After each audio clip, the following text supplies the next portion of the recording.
చేసిన పని వల్ల ఈరోజు పనంతా చాలా హడావిడి అయిపోయింది. బావ లేకుండా నేను ఒక్కదాన్నే ఈ పనులన్నీ పూజ పనులన్నీ చేసుకుంటూ అలానే పిల్లల్ని అయితే టైంకి స్కూల్‌కి పంపించేశాను.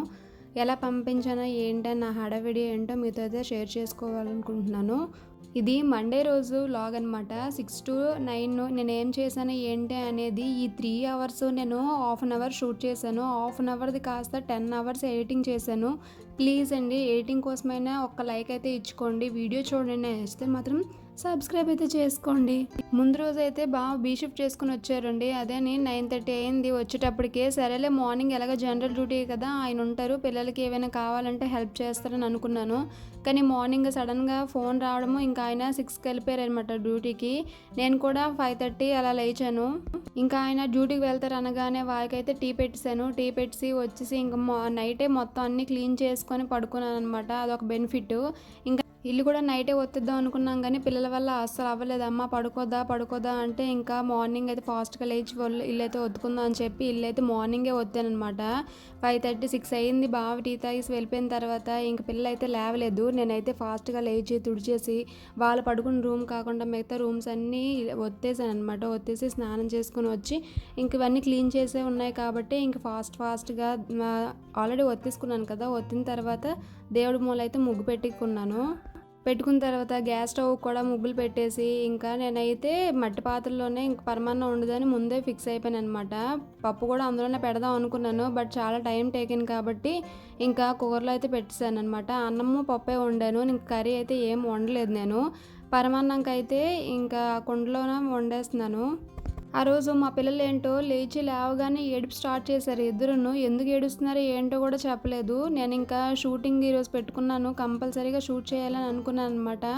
అందుకనేసే ఇంకా అటు ఇటు మేనేజ్ చేస్తూ వాళ్ళని ఇంకా గట్టిగా అరిచానంటే ఇంకా గట్టిగా ఏడ్చేస్తారు. నాకు ఇంకా అసలు మూడ్ స్వింగ్స్ షూటింగ్ మీద ఉండదు. ఇటు సైడ్ వీడియో ఏం చేస్తున్నానో తెలీదు, వంట ఏం చేస్తున్నానో అర్థం కాదు. అందుకని చెప్పి వాళ్ళని అంతా ఆపేసి ఒక 10 నిమిషాలు వాళ్ళతో స్పెండ్ చేస్తే వాళ్ళు వెళ్ళి బ్రష్ చేసుకొని ఇంకా ఆడుకున్నారనమాట. పాలు బిస్కెట్లు ఇస్తే వాళ్ళు పాలు బిస్కెట్లు తినేసి బయటికి వెళ్ళి ఆడుకుంటే అప్పుడు నా పని నేను హాయిగా చేసుకోగలిగాను అనమాట. ఇంకేమీ నేను పెట్టుకోలేదు. అన్నము పప్పు పెట్టాను, ఇంకా పరమాన్నం చేశాను, గారెలు అయితే వండాను. ఈరోజు పంచమి అంట. మా బాప ఫోన్ చేసి ఇలాగ మడపల్లి పెట్టాలమ్మా అని చెప్పింది. అందుకని చెప్పి ఇలాగా ఇంక నేను శారీ కూడా కట్టుకుందాం అనుకున్నాను. బట్ ఈ హడావిడిలో శారీ కట్టానంటే ఇంకా చూడండి ఇంకా టైం టేకెన్ అనమాట.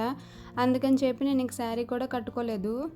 ఇక్కడైతే ఒక పక్క పరమాన్నం కోసం పెట్టుకున్నాను, ఇంకో పక్క రైస్ అయితే పెట్టుకున్నాను. ఈ లోపైతే పప్పుకు మొత్తం అన్నీ కలిపేసి పెట్టేస్తున్నాను. ఎప్పుడు టైం ఉంటే ఏంటంటే పప్పులో కొంచెం ఆయిల్ను పసుపు వేసి పెట్టేసేదాన్ని, కానీ ఈసారి అన్నీ కలిపి పెట్టేశాను. లాస్ట్లో ఇంకా ఉడికిన తర్వాత పోపు అయితే పెట్టుకోవాలి. ఇదైతే తెలుసు కదా దోసకాయ అనమాట. ఇది చాలా మంచిది తింటే. ఇది తీసుకుని కూడా చాలా రోజులు అయింది. దీంతో పచ్చడి చేద్దామని తీసుకున్నాను యాక్చువల్గా అయితే. బట్ పచ్చడి అయితే చేయలేదు. మా బాప అయితే వస్తుంది, ఇంకా తనకి టేస్ట్ చూపిద్దామని చెప్పి ఇంకా 2 కాయలు ఉంటే అవి ఉంచేసాను అనమాట. ఈ పిక్కలు ఉన్నాయి చూసారు కదా, వీటిని ఏం చేశానంటే నేను ఎప్పుడు కిచెన్ వేస్ట్ని పైన మొక్కల్లో వేసేస్తాను కదా, కిందటిసారి కూడా అలానే వేసాను. వేస్తే అసలు ఎన్నిసార్లు ఎన్ని మొక్కలు వచ్చాయో నాకే తెలియదు అనమాట. ఇవి కాయలు కాసే లేదో తెలియదు కానీ టెర్రస్ పైన మొత్తం అవే కాస్తాయి. ఇంకా ఈ వాటర్ మొత్తం బయట పంపిస్తాను, ఇంక మొక్కలకైతే పోయలేదు. పప్పు అయితే మాత్రం చాలా టేస్ట్గా వచ్చింది. మా పిల్లలైతే 2 గారెలును అలానే పప్పుతో కొంచెం పరమాన్నం తినేసి వెళ్ళిపోయారు. మా పార్దు కొంచెం పప్పన్నం తిన్నాడు అంతే. మా వైషు పప్పన్నం కూడా తినలేదనమాట. 2 గారెలు కొంచెం పరమాన్నమే తినింది. నేనేమనుకున్నానంటే గారెలు పరమాన్నం మా ఆయనకు కూడా పరమాన్నం అంటే ఇష్టం కదా, సరేలే క్యారేజ్ పంపించేద్దాం వాళ్ళ ఫ్రెండ్తో అనుకున్నాను. బట్ వాళ్ళ ఫ్రెండ్ కూడా ఏ షిఫ్టే వెళ్ళిపోయినారంట. ఇంకా సరేలే ఇంకా ఈవినింగ్ కొంచెం ఉంచేసి ఆయనకి ఇద్దాంలే, కొంచెం పాలు వేసి వేడి చేసి ఇస్తే అప్పుడు తింటారు కదా అని చెప్పి కొంచెం పరమాన్నం పక్కకు తీసి ఉంచాను అనమాట. ఇక్కడ చూస్తున్నారు కదా బెల్లము. అసలు నేను కిందటి రోజు అదే ముందు రోజు షాప్కి వెళ్ళాను. అక్కడ కేజీ బెల్లం తీసుకుందాం, బెల్లం కూడా పూర్తిగా ఏం లేదు అయిపోయింది. ఇంకా చూసేటప్పటికి ఇంత వైట్ది ఇచ్చేసారు. ఫస్ట్ ఏంటి ఇలా ఉందని చూసేటప్పటికి పంచదార బెల్లం అనుకున్నాను. సేమ్ 1/2 కేజీ చాలు అండి అనేసి 1/2 కేజీ తీసుకున్నాను అనమాట. అసలు ఏం బాగాలేదు, రెడ్ కలర్లో ఉంది.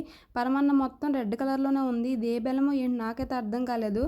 కానీ ఆ ముక్కలు చేయడానికి చాలా ఈజీగా ఉంది, కానీ టేస్ట్ అయితే అసలు ఏం బాగాలేదు. పంచదార ఆ ముద్ద కడితే ఎలా ఉంటుందో అలా అనిపించింది. నాకు అసలు ఏం నచ్చలేదు అనమాట. పరమాన్నం బాగా వచ్చింది, ఎందుకంటే పాలు మంచిగా వేసాను, చిక్కటి పాలు. పరమాన్నంలో కొంచెం ఏదో తెలియని ఇది వచ్చిందనమాట, కొంచెం సాల్టీగా అలాగా వచ్చింది. అసలా అసలు బెల్లం బాలేదనమాట. మంచి బెల్లం తీసుకోండి ఇలాంటివి వండేటప్పుడు మాత్రం. నేను ఈ బెల్లం హాఫ్ కేజీ తీసుకున్నాను. ఇంకా పావు కేజీ తీసుకుంటే బెటరేమో అనిపించేసింది. ఇంక పరమాన్నం కోసం ఉండాలి కదా బెల్లం అని చెప్పి ఇంకా నేను తీసేసుకున్నాను. ఇంకేదో కేజీ తీసుకోలేదు, నయంలేండి హాఫ్ కేజీ తీసుకున్నాను. ఇంకా పరమాన్నంలోకి బెల్లం వేసాను, కొంచెం సాల్ట్ వేసాననమాట. ఇంక పక్కన రైస్ కూడా ఉడికిపోయింది, అది వార్చేసాననమాట. వార్చేసి తర్వాత అయితే పప్పు అయితే పెట్టుకున్నాను. ఇంత పరమాన్నంలోన ముందు రోజే నెయ్యి అయితే చేసుకున్నాను కదా, ఆ నెయ్యి కూడా యాడ్ చేశాననమాట. ఎంత బాగా వచ్చిందంటే నెయ్యి సూపర్గా వచ్చింది, టేస్ట్ కూడా సూపర్గా ఉంది. నెయ్యి చూస్తున్నారు కదా, పూసలా నెయ్యి అంటారు కదా, అలా వచ్చిందనమాట. భలే కలర్లో ఉంది. అసలు ఆ ఎల్లోనెస్ అంటే నేను అసలు ఏమీ యాడ్ చేయలేదు ఈసారి. కొంచెం పసుపు, కొంచెం తులసాకు లేదంటే తమలపాకు ఏమైనా వేస్తారు కదా, అసలు నేను ఏమీ యాడ్ చేయలేదు. కానీ చాలా బాగా వచ్చింది.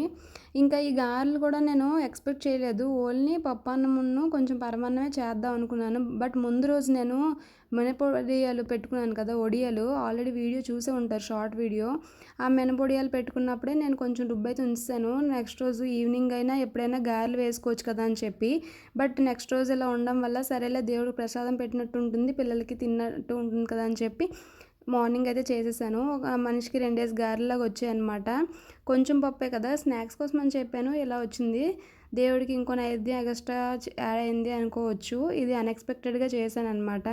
కానీ భలేగా కుదిరింది. ఇక్కడ అయితే నేను చాలా భయం వేసింది నాకు, ఎందుకు అయ్యింది ఏంటో తెలీదు. ఆయిల్ పెట్టేసి చాలాసేపు అయింది, బాగా హీట్ ఎక్కిపోయిన తర్వాత నేను గారెలు వేసాను. ఇలా అంటే అలా వేగిపోయాయి అనమాట. తర్వాత లోపల నుంచి ఒక్కసారి బుస్మని వచ్చింది. నాకు భయం వేసింది, తుల్లుతుందేమో అని చెప్పి. దేనివల్ల ఏంటో నాకైతే అర్థం కాలేదు. ఆయిల్ ఎక్కువగా హీట్ అవ్వడం వల్ల, లేదు అంటే కొంచెం పప్పులు గట్రా ఏమైనా ఉంటే పేలితే అంటారు కదా, ఇసుక కానీ పప్పు కానీ అలాగా, ఏమో దానివల్ల ఏమో నాకైతే అర్థం కాలేదండి. ఫైనల్గా అయితే దీపం పెట్టేసి ప్రసాదాలు కూడా పెట్టేశానమాట. ప్రసాదాలు పక్కకు తీసి పిల్లలకైతే 2 గారెలు కొంచెం పరమాన్నం పప్పు వేసి అయితే వాళ్ళకి పెట్టేశాను. వాళ్ళు తింటూ ఉంటే నేను ఇక్కడ ప్రశాంతంగా దీపం పెట్టుకున్నాను. ప్రశాంతంగా అని చెప్పుకోకూడదు కానీ హడావిడిగానే ఉంది. ఇంకా బాక్సులు అయితే కట్టలేదు, వాటర్ బాటిల్ పెట్టలేదు, బ్రేక్ బాక్స్ కూడా పెట్టలేదనమాట. వాళ్ళు తింటుంటే నేను ఈ పూజ అవన్నీ పెట్టుకొని దండం పెట్టుకున్నాను అనమాట. 2 అంటే 2 నిమిషాలు.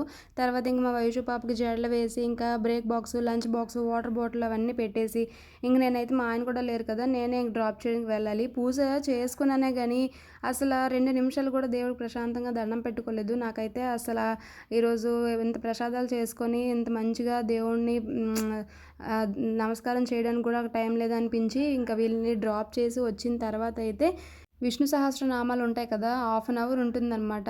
హాఫ్ అన్ అవర్ వచ్చిన తర్వాత హాఫ్ అన్ అవర్ ఫోన్లో అవి చదువుకొని ప్రశాంతంగా ఒక 5 నిమిషాలు మెడిటేషన్ చేసిన తర్వాత హమ్మయ్య అనిపించింది. ఇంక బాగా ఆకలేసేస్తుంది అనమాట ఈరోజు, ఎందుకో తెలీదు.